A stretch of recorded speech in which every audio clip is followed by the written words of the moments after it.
একদিন নদীর ধারে থাকত একটি ছোট হাঁস, নাম তার টুনি। টুনি খুবই খুশি স্বভাবের, কিন্তু সে ছিল বেশ কৌতূহলী। নতুন কিছু দেখলে সে ছুটে গিয়ে দেখে। একদিন টুনি দেখল নদীর পাড়ে শিয়াল লুকিয়ে বসে আছে। শিয়ালের চোখ টুনির দিকে। টুনি বুঝল শিয়াল হয়তো তাকে ধরতে এসেছে, কিন্তু টুনি ভয় পেল না। সে মাথায় একটা বুদ্ধি খেলাল।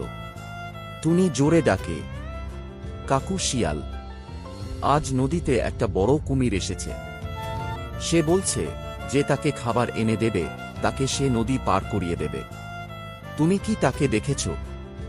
শিয়াল ভয় পেয়ে লাফ দিয়ে দূরে পালিয়ে গেল।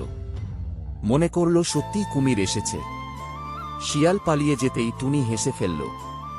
এবার তো নিশ্চিন্তে সাঁতার কাটা যাবে। এইভাবে টুনি নিজের বুদ্ধি দিয়ে বিপদ থেকে রক্ষা পেল। শিক্ষা: বুদ্ধি ও ঠান্ডা মাথা অনেক সময় শক্তির চেয়ে বেশি কাজে লাগে।